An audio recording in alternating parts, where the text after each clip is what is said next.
evening, and welcome to What's Your Story? Tonight's episode is Do Something About It.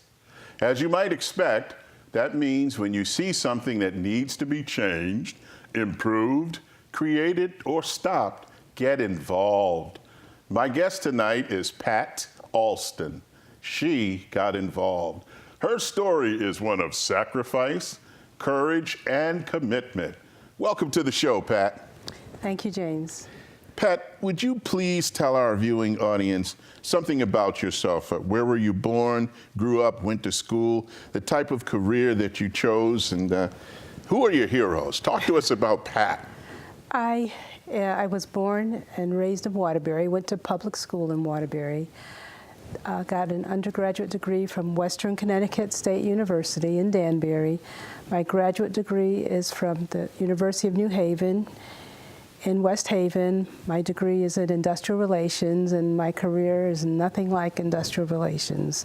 I never went into labor relations, industrial relations. I've done a number of different things, including human resources. I worked for Marriott Corporation for a few years as the director of human resources. I was the employment manager with Marriott. I started in Atlanta, was transferred to New York, and then Saddlebrook, New Jersey, back to Atlanta, and that's when I left the company. When I started with the company, I was looking for a way to travel.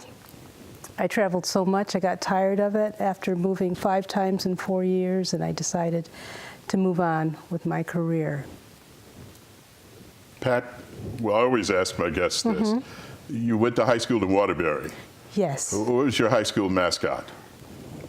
Bulldog. A bulldog, all right. Yes. The Waterbury Bulldogs. Wilby. The Wilby Bulldogs. Wilby High School. Wilby High School, the Wilby Bulldogs. All right. Okay. I like that. Go Wilby Bulldogs out there. Pat, tell us who your heroes are. Who shaped your life? Who did your heroes, your heroines? Tell us about that. I mean, that tells a lot about a person, who they look up to. Who do you look up to? My most important person, or the most important person in my life, was my mother. She was my role model. She guided me. She had the most influence in my life. After that, I would say my school teachers. Okay, your mom was your role model? Yes, she was. Why? What did she? She was very strict. She believed in doing what was right, following the rules, and doing the best that you could. Where did you fall in the chain of command? You got siblings, or? I had 4 sisters and brothers, 1 younger brother, and 2 older sisters, and 1 older brother. I'm having a little trouble remembering now because, absolutely. Well, they're deceased, except for 1. Absolutely. That's why I'm trying to remember where they fall. Where was your mom from, by the way? Was she Waterbury too? Hartsville, South Carolina. South Carolina. How about your dad? Where was he from? He was from North Carolina. Yeah, that's true. My parents were the same, North and South Carolina. Absolutely. Absolutely. Tar Heels down there. Absolutely. Pat, my audience wants to know, before we get to your story, what are you passionate about and why are you passionate about it? I'm passionate about education. And it's really hard to say why I'm so passionate about it, other than seeing the need and seeing how important it is, how important reading is for children, and just for them to get the best education possible. That's what I'm passionate about. How did that start? Do you remember when you became passionate about education? Obviously, what you told us about your background shows that you listened to your mom, you pursued an education. You were a very professional woman, traveling all over the country. So how did education become the thing for you that you chose, locked onto, and has made such a difference in your life? You know, James, I've been thinking about that, and I honestly can't say when I became passionate about it, because even as a child growing up, I always liked to read. The other siblings in my family, not as much, but I was just dedicated to reading. So I can't say exactly when it happened, but I've been very, very interested in learning and reading for most of my life. Okay. Have you had that moment yourself when you have a special book that has a special meaning for you, or a special play or something that you saw that was in the field of education that inspired you and said, yes, I'm on the right track here. This is where I want to be. I'm going to stay here. Do you have a favorite author, or a book, or any poem or something like that? It never happened that way for me. I read motivational books. Okay. Zig Ziglar, that type of book. Okay, all right. And Well, tell our audience about Zig Ziglar, because people may not know who he is. Oh, Zig Ziglar was, since he passed away a number of years ago, a very important motivational speaker. He traveled the country speaking to people, helping to motivate them. He actually, he also wrote a few books.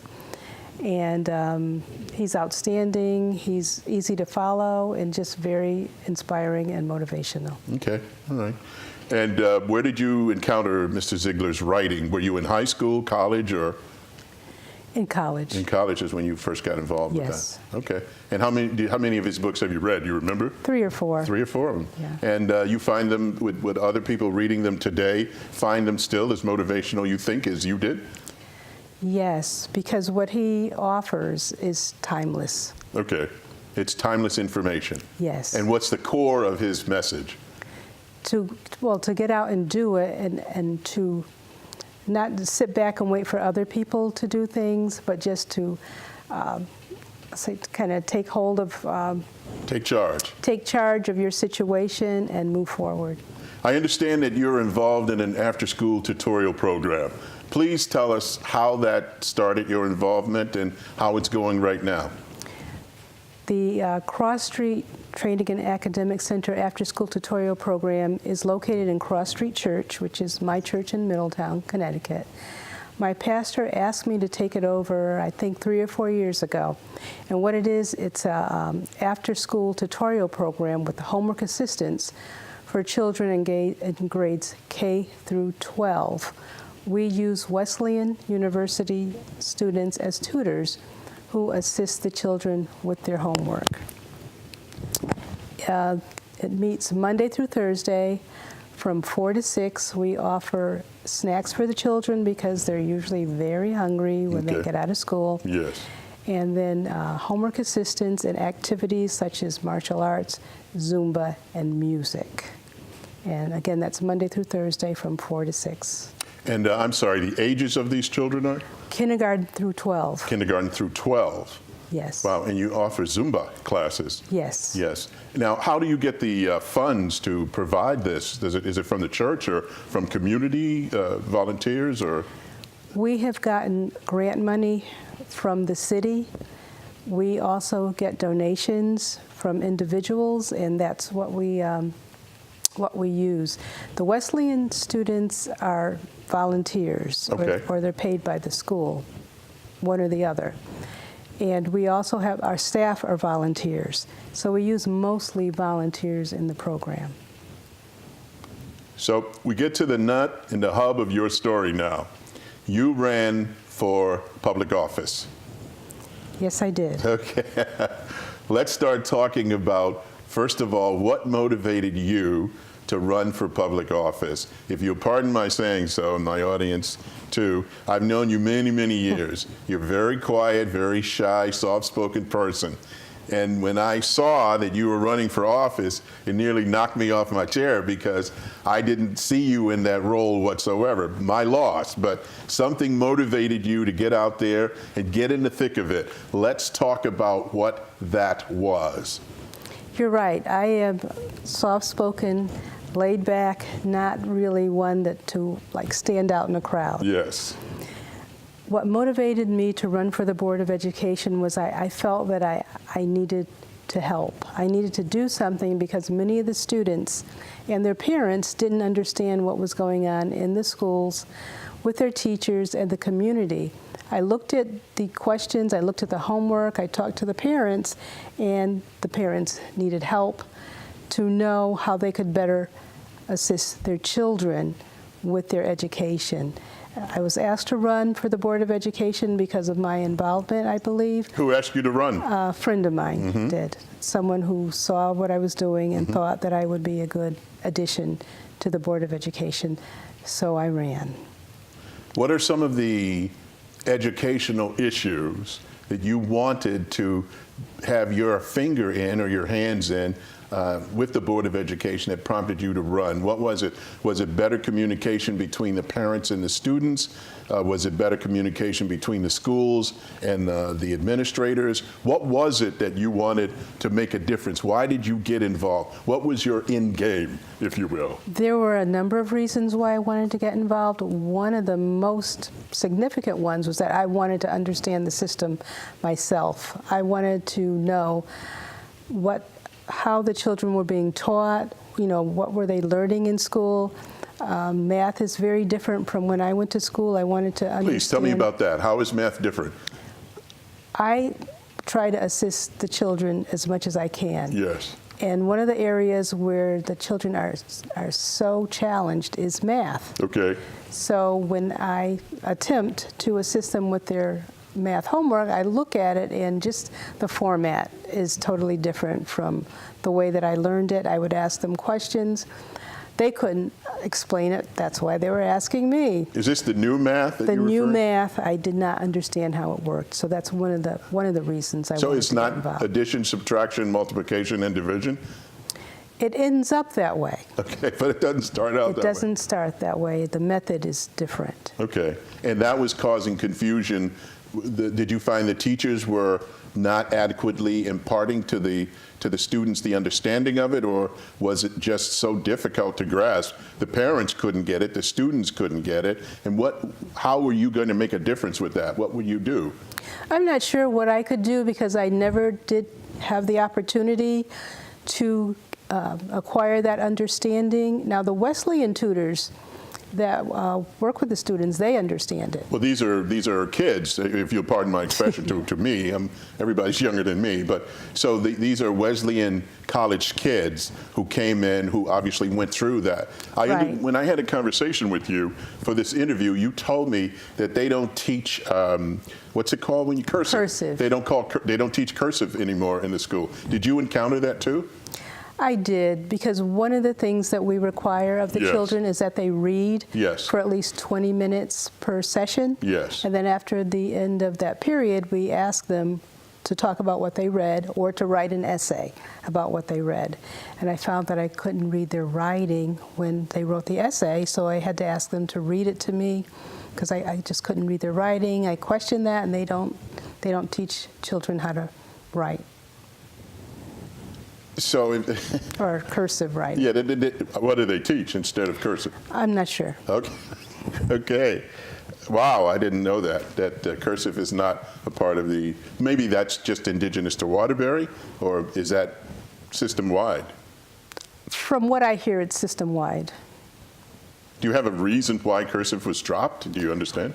I think they concentrate so much on test scores now that they eliminate The some essentials. things. The essentials. Well, I think it's essential. Yes. Absolutely, yeah. What good is being able to read something if you can't express what you've read, right? Right. Yeah, right.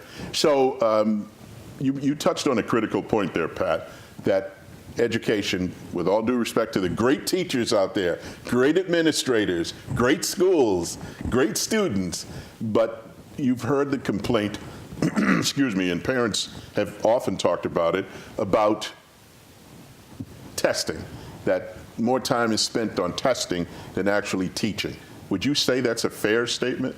I actually can't answer that statement either because I need to research it more Yes. to be more involved because I have Excuse me. heard both sides of that statement, so I couldn't say, but that's what I've heard.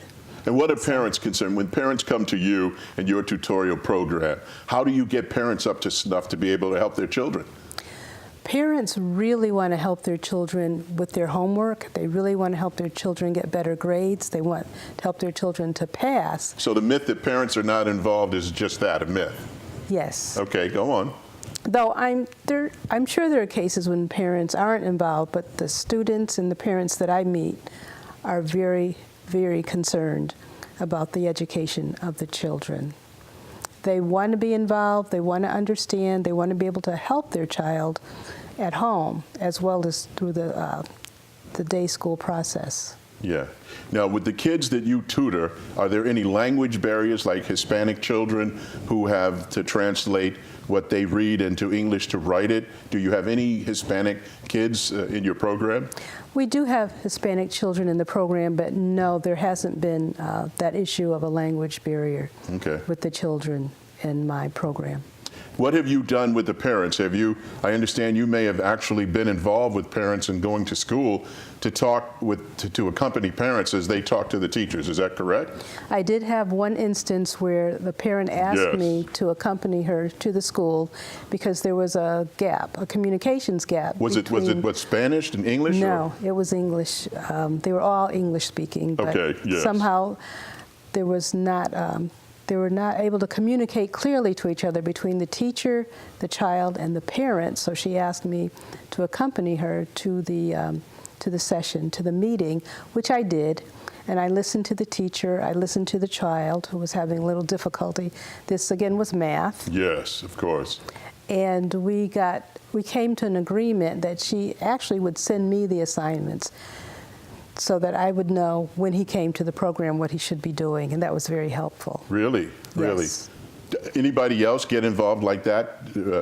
Any volunteer that you know of got involved to that extent, where they went to the school with the parents and acted as, if you will, intermediaries? You know, anybody else that's done that in your program? Not that I know of. Not that you're aware of. But do you see a need for that? Would that be something that would make sense? I think sometimes the parents need that, and just to have another ear to listen, because sometimes the parents get emotional about the child. Of course. Because the child is upset, so they're upset. Sure. So I think it is helpful. Okay, now we know that you ran for the Board of Education.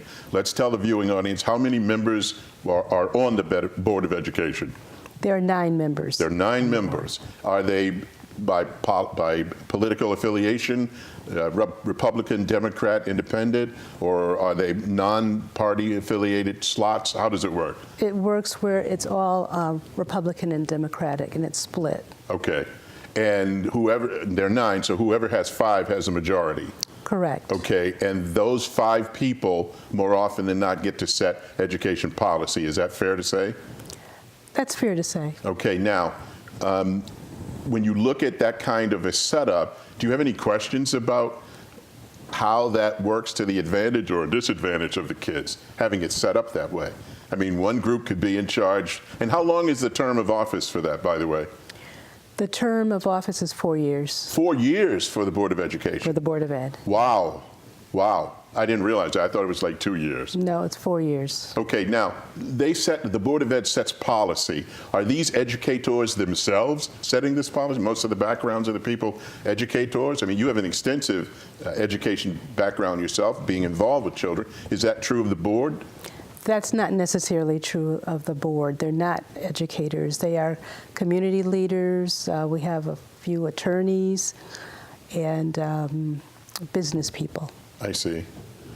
So, you know, I'm trying to get at the backgrounds of the people and therefore the motivations behind the actions of the people.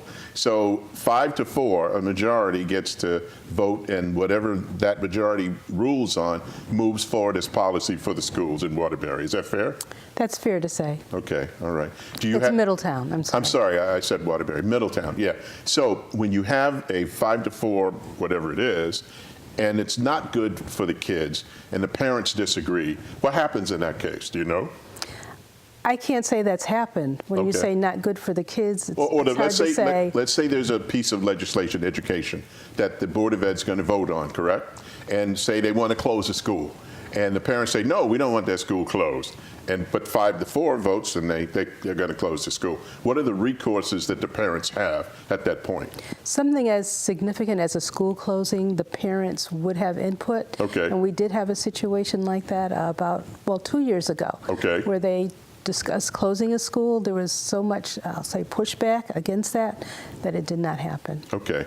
And they were closing the school, what, because it was underperforming? Economics. Economic reasons, but underperforming and not underperforming. Not underperforming, but because of the budget. Because of the budget, right, the budget. Now, educational programs are generally the first ones things cut Is that true?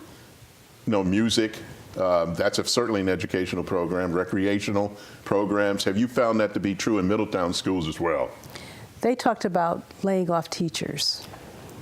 That was their first reaction to possibly, with the state, with the issues with the state budget. Yes, They were yes. looking at cuts. They looked at cutting teachers before anything else. If you may, what was your position on that? Oh, I disagree with that 100%. Why? Teachers should not be the first to go, because the teachers, in my opinion, are the most important people next to the children in the system, because they make such an important impression on the children. They spend more time with the children when they're in school Yes. than their parents. Yes. And to cut them, I think, is something that should be last on the list. An absolute Not last first. resort. Not first. Not first, absolute last resort. Now, I'm sure you've heard this. It's not new. It's the old argument. You got teachers who are just dead weight and not doing anything. And you have these young teachers coming along who are trying to teach, but they can't because the older teachers, yeah. Would the Board of Education have anything to do working with the teachers union to make things better? Do you work with the unions? The Board of Ed does work with the unions. Okay. I can't say specifically about what they do as far as teacher performance. I don't know. I haven't gotten involved in that. Okay, right.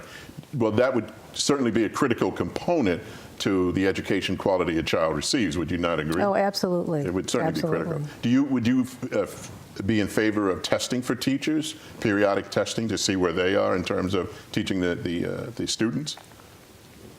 I'm not sure, Okay. because that would have to be something to be really discussed in depth.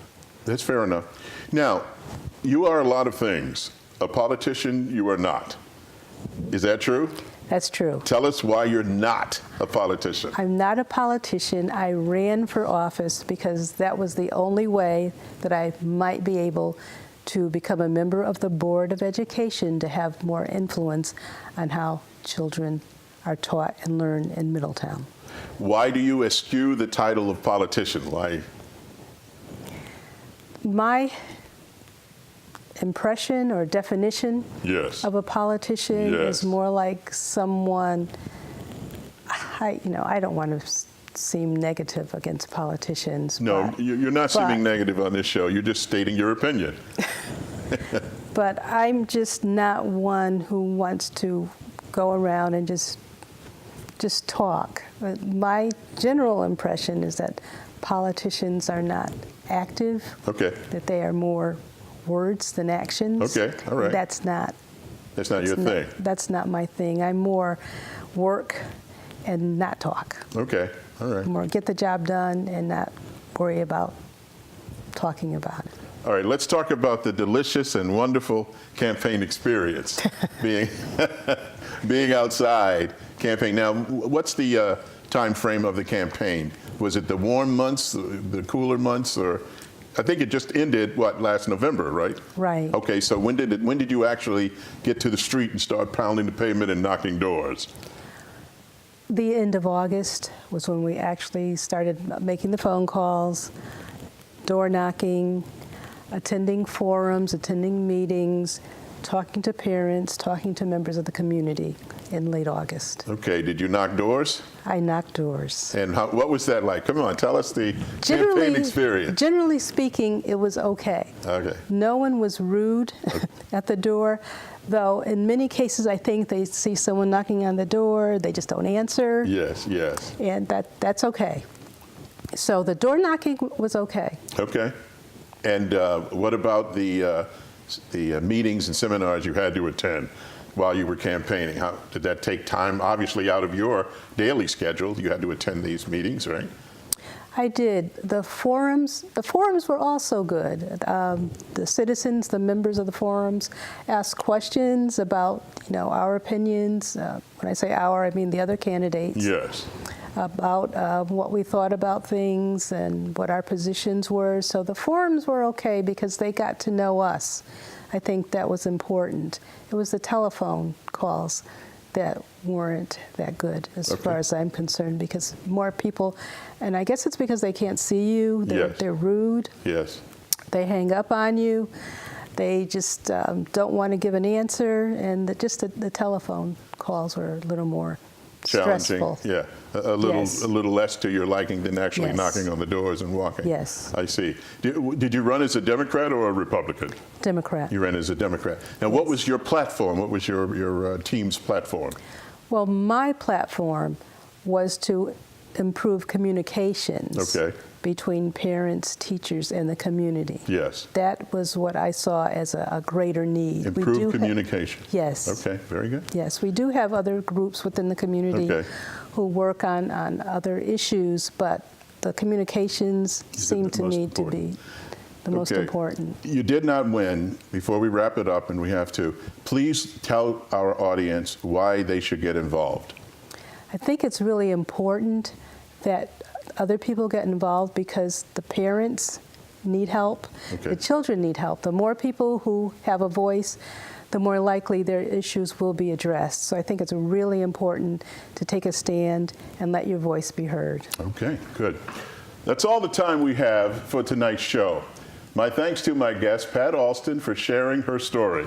Thank you for tuning in. Our stories are as different as each snowflake and are as beautiful and numerous as the stars. Everybody has a story. What's yours? Until next time, good night.